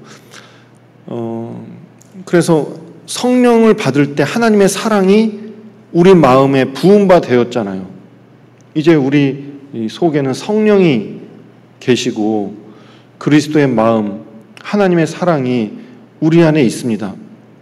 그 하나님의 사랑으로, 그리스도의 마음으로 이제 긍휼히 여기는 그런 삶을 살으라는 거죠. 그래서 구원받은 사람은 정말 구원받은 형제를 사랑하죠. 하나님께로서 난 자를 사랑하거든요. 그래서 저도 구원받으니까요, 그 말씀이 이해가 되더라고요. 형제를 사랑한다라는 말이 전혀 일면식도 없고 우리가 뭐 같은 공통된 그런 삶이 아니었다 할지라도 교회 안에서 어떤 사람이 정말 이 구원 간증을 하고 자기의 구원을 기뻐하고 감사하고 그런 걸 보면은요, 마음에 감사가 되거든요. 기쁨이 됩니다.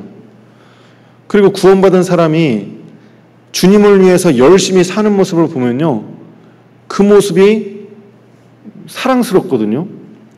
그 모습을 너무너무 기뻐해요. 그런데 구원받은 사람이 주님의 뜻대로 살지 않으면요, 내 마음속에 같이 아픔이 있거든요. 그리고 그런 행동들을 미워하거든요. 우리가 형제를 사랑한다라는 말이요, 죄까지 사랑하는 건 아니잖아요. 하지만은 우리가 육신이 있기 때문에, 연약한 부분이 있기 때문에 구원받은 사람이 정말 주님을 위해서 사는 걸 보면은 사랑하는 마음이 저절로 올라오는데, 이제 그렇지 못한 모습을 볼 때 긍휼이 필요한 거죠. 긍휼. 하나님을 모르는 자와 은혜를 모르는 자에게도 자비를 베풀어 주시는 하나님이잖아요. 그래서 이제 하나님의 긍휼을 얻은 자는 다른 사람을 긍휼히 여길 수 있고, 긍휼히 여기는 자는 복이 있나니 저희가 긍휼히 여김을 받을 것이며, 또 하나님께 우리가 긍휼히 여김을 받는 거죠.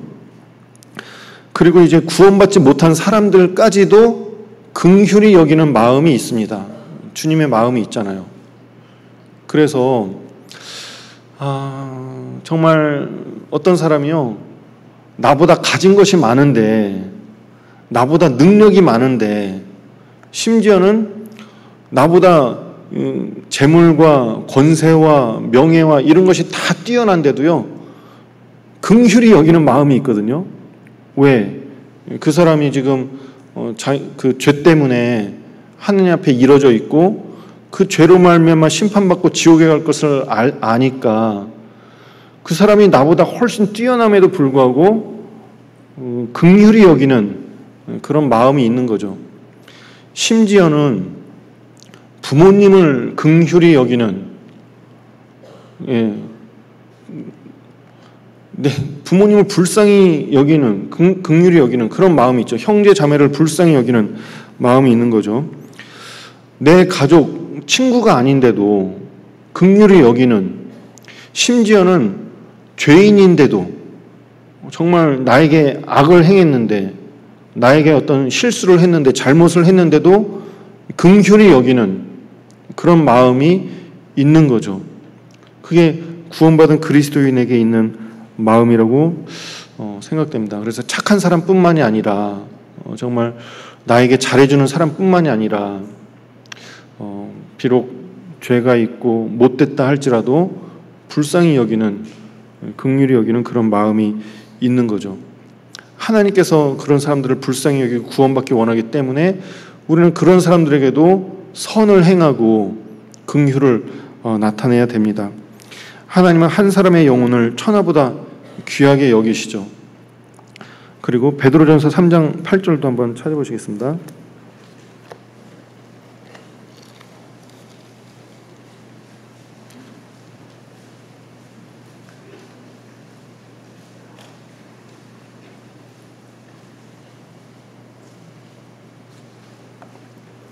베드로전서 3장 8절.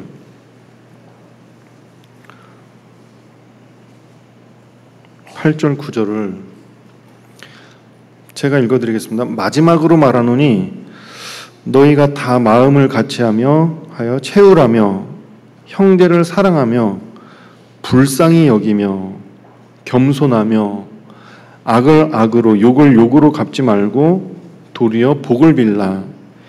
이를 위하여 너희가 부르심을 입었으니 이는 복을 유업으로 받게 하려 하심이라.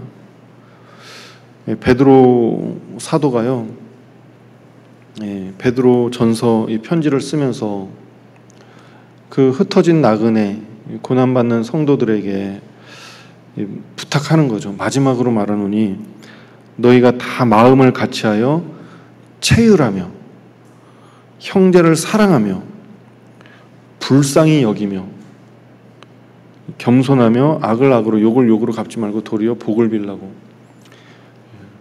형제 자매를 채우라고 사랑하고 불쌍히 여기라고 하셨거든요. 그래서 우리가 옆에 계신 형제 자매들을요 정말 사랑할 뿐만 아니라 좀 불쌍히 여기는. 그래서 참 우리 그리스도인들 세상에서 정말 불쌍하잖아요. 사실 행복자인데 우리 마음에는 행복이 있는데요, 이 살아가는 모습을 보면은요 우리가 참 불쌍할 수밖에 없습니다. 왜냐, 세상은 우리를 알아주지 않거든요. 너무나 몰라주잖아요. 그러니까 세상에서 사는 모습이요, 너 막 정죄 환난받고 핍박받고 사서 고난받고 자기 마음대로 살지 못하고, 우리가 다 육신이 있기 때문에 세상 사람들은 다 자기 마음대로 막 이렇게 사는데 오늘 주일날 놀러 가지도 못하고 교회당에 이렇게 앉아가지고 같이 말씀 듣고 또 기도하고 봉사하고 헌금하고, 세상에서 우리가 사는 모습을 보면요 세상 사람들이 도무지 이해를 못하죠. 그리고 조롱거리죠. 조롱거리. 왜 저렇게 왜 지질이 저렇게 사냐고. 그래서 우리가 우리를 알아주지 않으면요 우리를 알아줄 사람은 아무도 없죠, 세상에서. 그래서 우리가 서로를 알아주고 좀 그 채우라고 사랑하고 불쌍히 여겨서, 그래서 조금 허물이 있더라도 서로 감싸주고 서로 위로해주고 서로 붙잡아주면서 악을 악으로 욕을 욕으로 갚지 말고 도리어 복을 빌어주면서 그렇게, 이것을 위해서 우리가 부르심을 받은 거죠. 생명을 사랑하고 좋은 날 보기를 원하는 자는 그렇게 하라고. 혀를 금하고 입술로 괴유를 말하지 말고 악에서 떠나 선을 행하고 화평을 구하여 이를 좇으라 라고 하신 겁니다. 그래서 이제 요한 1서 3장 15절에요 형제를 사랑함으로 사망에서 옮겨 생명으로 들어간 줄을 알거니와, 형제를 사랑함으로 사망에서 옮겨 생명으로 들어간 줄을 알거니와 라고 하셨거든요. 사랑치 아니하는 자는 사망에 거하느니라. 그래서 우리가 이제 형제 자매를 바라보면서요 뭐 재주가 많아서 사랑하는 게 아니라, 능력이 많아서 어떤 일을 잘해서 그래서 사랑하는 것이 아니라 오직 주의 사랑으로 서로 사랑하는 거죠. 그래서 인격이 좋아서 어떤 배우고 훌륭해서. 그래서 세상에서는 그렇게 하잖아요. 세상에서는 끼리끼리가 되는 거죠. 그러니까 끼리끼리. 근데 교회 안에서는 그런 게 아니잖아요. 그래서 다 마음을 같이 해서 서로 사랑하라고 하셨습니다. 형제이기 때문에. 이 거짓이 없이 형제를 사랑하기에 이르렀다라고 했는데요. 너희가 진리를 순종함으로 마음을 깨끗이 하여 거짓이 없이 형제를 사랑하기에 이르렀다라고 했는데 그게 무슨 말입니까? 이제는 어떤 자기의 유익을 위해서 자기의 정욕대로 사랑하는 게 아니고요. 거짓이 없이 형제를 사랑하기에 이르는 거죠. 그래서 정말 주의 말씀을 따라서 주의 뜻을 따라서 믿음으로 순종함으로 사랑하는 거거든요. 이제는 어떤 나의 유익을 위해서 사랑하는 것이 아니라 주님의 뜻을 따라서 주님의 영광을 위해서 거짓이 없이 사랑하는 거죠. 그게 거짓이 없이 사랑을 하는 거죠. 진리 가운데 행하는 거죠. 의를 행하는 거죠. 거짓이 없는 사랑이라고 말할 수 있는 겁니다.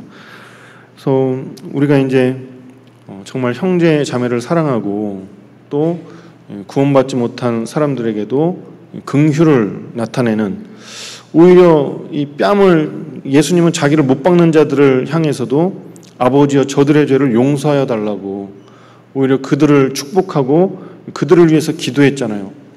이제는 우리도 우리를 대적하는 사람들까지도, 은혜를 모르는 자에게도 긍휼을 베풀어주는 그런 그리스도인이 돼야 되겠습니다.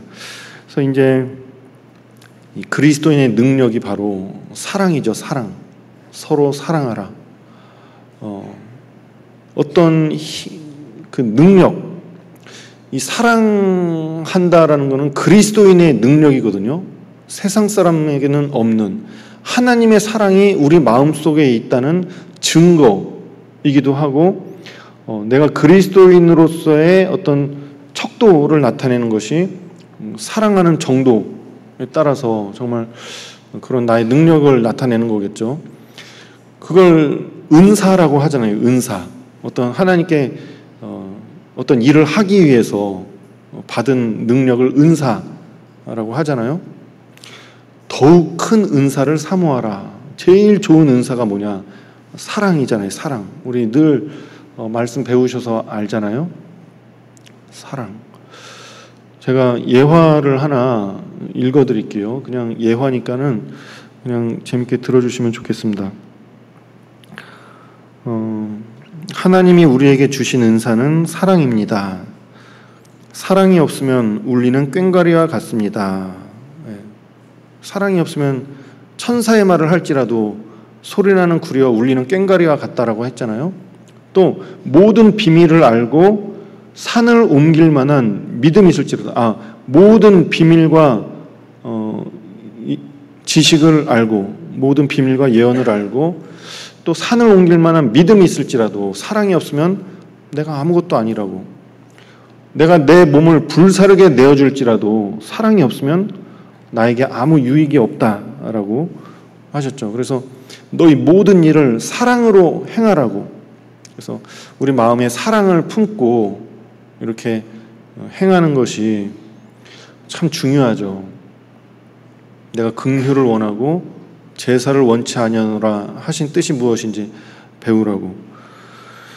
그래서 나와 아내는 달라도 너무 다르다. 나는 오른손잡이인데 예화입니다. 이거 아내는 왼손잡이다. 그래서 습관을 따라 국그릇을 왼쪽에다 잘 갖다 놓는다. 별거 아닌 것 같은 그 차이가 신경을 건드린다. 거기다 나는 종달새형이다. 새벽 시간에 일어나 설친다. 늦잠을 자면 무조건 게으르다고 여긴다. 그런데 아내는 올빼미형이다. 밤새 부엉부엉 하다가 새벽녘에야 잠이 든다. 도대체 맞는 구석이 없다. 나는 물 한 컵을 마셔도 마신 컵은 즉시 씻어둔다. 누군가가 해야 할 일이고 언제 해도 할 일이며 제가 다시 손을 댈지 모를 일 아닌가 말이다. 그런데 내 아내는 그게 안 된다. 천장에서 꺼내 쓸 그릇이 없을 때까지 꺼내 쓰다가 한꺼번에 씻고 몸살이 난다. 나는 미리 준비하는 스타일이다. 그런 나와 달리 아내는 떠나야 할 시간에 화장한다고 정신이 없다. 다가가서 보면 참으로 가관이다. 화장품 뚜껑이란 뚜껑은 다 열어놓고 있다. 나는 그게 안 참아진다. 나도 모르게 버럭 화를 낸다. 아니 이렇게 두고 외출했다가 집에 돌아오면 향 다 날아가고 뭐 때문에 이렇게 비싼 돈 주고 화장품을 사냐고. 차라리 맹물을 찍어 바르지. 확 부어버려 맹물? 부어줄까 그래? 거기다 나는 약속 시간에 늦은 적이 거의 없다. 나중에는 견디다 못해 성경책까지 들어밀었다. 여보, 예수님이 부활만 하시면 됐지. 뭐 때문에 그 바쁜 와중에 세마포와 수건을 개켜놓고 나오셨겠어. 당신같이 정리정돈 못하는 사람에게 정리정돈이 얼마나 중요한지 말하고 싶으셨던 거야. 그게 부활의 첫 메시지야. 당신 부활 믿어? 부활 믿냐고. 그렇게 아내를 다그치고 몰아세울 때 하늘의 음성이 들렸다. 야, 이 녀석아, 잘하는 네가 해라. 이놈아, 안 되니까 붙여놓은 거 아니냐. 너무 큰 충격이었다. 생각의 전환. 그렇게 나 자신을 아이스 브레이킹 하지 않으면 안 되었다. 사람들이 궁금해하는 게 있다. 나의 은사는 무엇일까? 하지만 뜻밖에도 너무 간단하게 은사를 알 수 있다. 내 속에서 생겨나는 불평과 불만, 바로 그것이 자신의 은사인 것이다. 이를테면 내 안에는 물건이 제자리에 놓여있지 않고 종이나부랭이가 나뒹구는데도 그것이 눈에 들어오지 않는다. 그러니까 불편한 게 없다. 오히려 밟고 돌아다닌다. 하지만 나는 금방 불편해진다. 화가 치민다. 이 말은 내가 아내보다 정리정돈에 탁월한 은사가 있다는 증거다. 하나님이 이 은사를 주신 목적이 상대방의 마음을 박박 긁어놓고 마음에 상처를 입히는 무기로 사용하려는 데 있지 않다. 은사는 사랑하는 사람을 섬기라고 주신 선물이다. 바로 그때 내가 알게 된 사실이 있다. 내 아내에게는 뚜껑 여는 은사가 있고 나에게는 뚜껑 닫는 은사가 있다는 사실을. 그때부터 아내를 대하는 내 태도가 바뀌었다. 아내가 화장한다고 앉아있으면 내가 다가가 물었다. 여보, 이거 다 썼어? 그러면 뚜껑 닫아도 되지? 이거는? 그래, 그럼 이것도 닫는다. 이제는 내가 뚜껑을 다 닫아준다. 그런데 놀라운 일은 그렇게 야단칠 때는 전혀 꿈쩍도 않던 아내가 서서히 변해가는 것이다.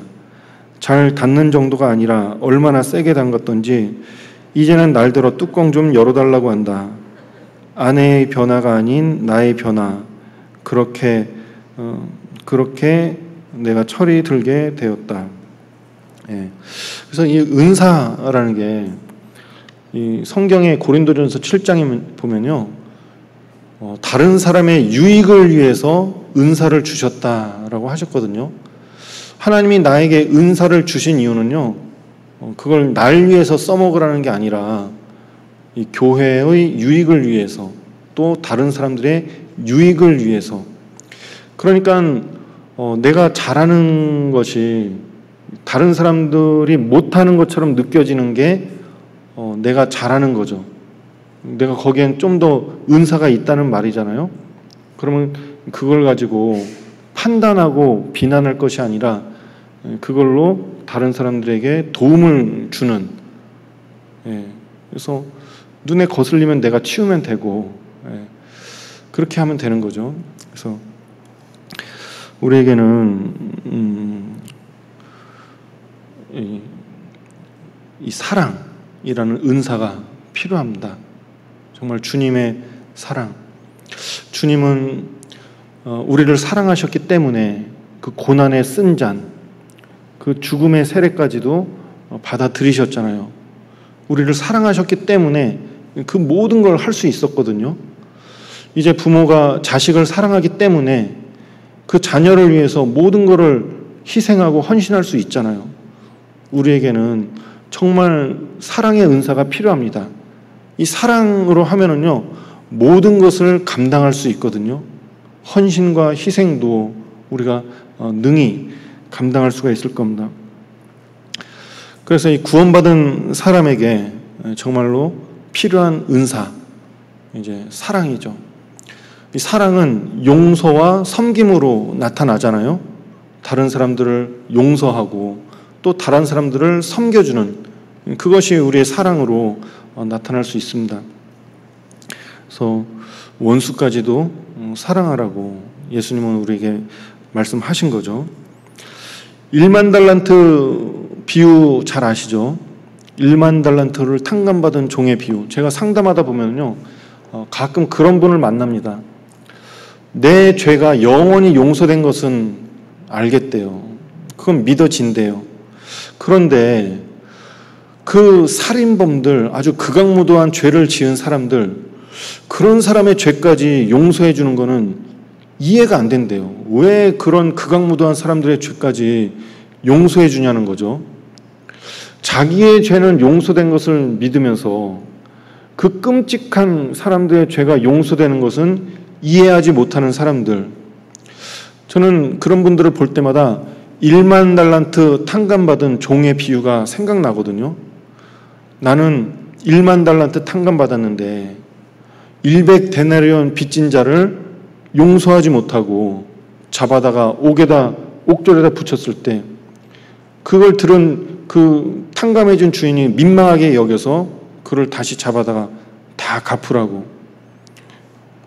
이와 같이 중심으로 형제를 용서하지 아니하는 자는 바깥 어두운 데 내어 던져 슬피 울며 이를 갈미 있으리라. 마태복음 18장에 말씀하셨죠. 정말 우리가 구원받았으면요, 다른 사람을 용서할 수 있는 힘이 있거든요. 내 죄는 용서받은 걸 믿으면서 그 다른 사람의 죄는 용서하지 못한다라는 것은요, 문제가 있는 거죠. 분명히 문제가 있습니다. 그래서 우리가 정말 주님의 마음을 이제 가졌고 이제 배워가고 닮아가면서 너희는 가서 긍휼을 원하고 제사를 원치 아니하노라 하신 뜻이 무엇인지 배우라고. 야고보서 2장 같이 한번 좀 찾아보시고, 마가복음 11장을 좀 먼저 한번 찾고요. 야고보서 2장 찾고 마치겠습니다. 마가복음 11장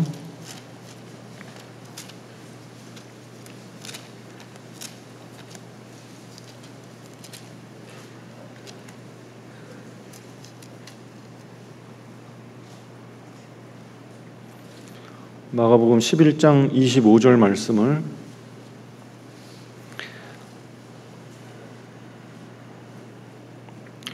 같이 한번 읽어보시겠습니다. 서서 기도할 때 아무에게나 혐의가 있거든 용서하라. 그리하여야 하늘에 계신 너희 아버지도 너희 허물을 사하여 주시리라 하셨더라. 우리는 구원받고 모든 죄를 사함 받았지만은 이제 살아가면서 또 죄를 짓잖아요. 그 지은 죄를 회개하고 자백함으로 하나님 앞에 계속 용서를 받아야 됩니다. 이 용서는 이제 하나님과의 교제를 위한 용서를 말씀드리는 거죠. 심판받고 지옥 갈 그 죄값은 다 갚았지만은 이제 우리가 살면서 짓는 죄는 하나님과의 교제를 위해서 그 죄를 해결해야 되거든요. 해결하지 않으면은 지옥에는 가지 않을 수 있어도 하나님과의 교제는 막혀 있을 수 있는 거잖아요. 주님과 동행하는 삶이 될 수 없습니다. 그래서 서서 기도할 때 아무에게 혐의가 있거든 용서하라고. 그리하여야 하늘에 계신 너희 아버지도 너희 허물을 사하여 주시리라. 우리가 하나님께 계속해서 이 용서받고 교제를 회복하기 위해서 우리도 다른 사람을 용서해야 되거든요. 야고보서 2장을 같이 한번 찾아보시겠습니다.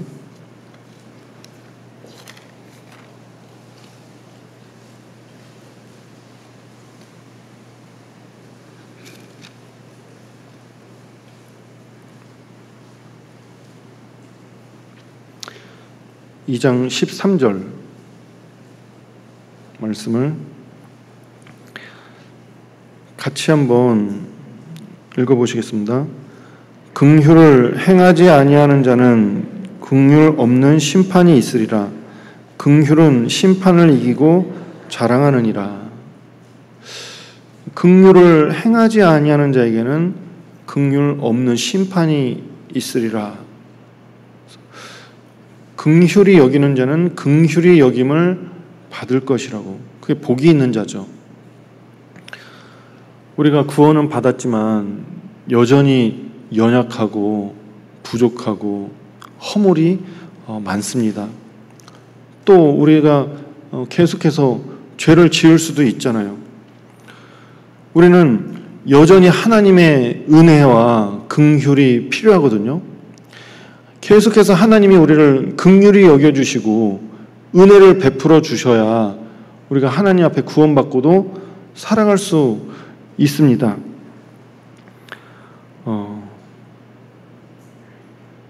그 긍휼을 얻기 위해서, 계속되는 은혜를 얻기 위해서 우리는 이제 또 다른 사람을 긍휼히 여겨야 되거든요. 긍휼 없는 자에게는 긍휼 없는 심판이 있으리라. 결국 우리가 다 하나님의 심판대 앞에 서게 될 거예요. 그 하나님의 심판대 앞에 섰을 때 이제 우리 인생을 정리하게 되겠죠. 그리고 이제 선한 일을 행한 자는 선으로, 악한 일을 행한 자는 악으로, 이제 그리스도의 심판대 앞에 서게 될 텐데, 우리가 신앙생활 하면서요, 순종할 수도 있고 불순종할 수도 있고, 이제 긍휼히 여길 수도 있고 긍휼히 여기지 않을 수도 있고, 그거는 우리 자유죠. 어떻게 살든지 그건 우리에게 하나님께서 맡기신 거거든요.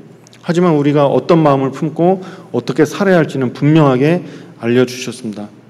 우리는 구원받을 때도 하나님의 긍휼로 구원받았고, 신앙생활 하면서도 여전히 하나님의 긍휼이 필요하고, 또 그리스도의 심판대 앞에 설 때에도 하나님의 긍휼이 여전히 필요하거든요. 긍휼 없는 자에게는 긍휼을 행하지 아니하는 자는 긍휼 없는 심판이 있으리라 라고 하신 겁니다. 그래서 우리가 이제 적극적으로 너희는 가서 내가 긍휼을 원하고 제사를 원치 아니하노라 하신 뜻이 무엇인지 배우라고 하신 것처럼, 이 제사보다는 긍휼을 적극적으로 행하는 그런 신앙생활을 할 수 있으면 좋겠습니다. 기도드리고 마치겠습니다. 우리를 사랑하시는 거룩하신 아버지 하나님, 감사합니다. 우리를 구원해 주셨을 뿐만 아니라 또 주님 앞에 서는 날까지 계속해서 우리를 붙잡아 주시고 하나님의 크신 긍휼과 사랑으로 은혜를 베풀어 주심에 진심으로 감사드립니다. 우리가 하나님의 은혜를 헛되이 받지 않도록 우리 마음을 일깨워 주시고, 또 주의 말씀을 마음에 담고 말씀을 쫓아 순종하며 행하며 주님을 기쁘시게 하는 삶의 열매를 맺을 수 있도록 도와주시고 인도해 주시옵소서. 광주 봉성교회 정말 주님의 능력과 사랑이 나타나서 더 많은 사람들이 구원받고, 또 우리 가운데 한 사람도 믿음 가운데 실족지 아니하며 주님 안에서 서로 사랑하며 복음을 전하는 귀한 교회로서 더욱 성장하고 자리매김할 수 있도록 도와주시옵소서. 이 시간 후에 모든 일정, 또 준비하고 있는 학예 수양의 모든 과정 정말 차질 없이, 또 5차 학예 수양회에서도 정말 하나님 앞에 봉사하며 큰 기쁨과 감동과 또 우리 마음의 일깨움을 얻는 귀한 시간들 될 수 있도록 도와주시고, 전도하는 모든 영혼마다 구원을 얻기를 하나님 앞에 간절히 기도드립니다. 모든 것 주님께 감사드리며 우리를 사랑하시는 예수님의 이름으로 기도드렸습니다. 아멘.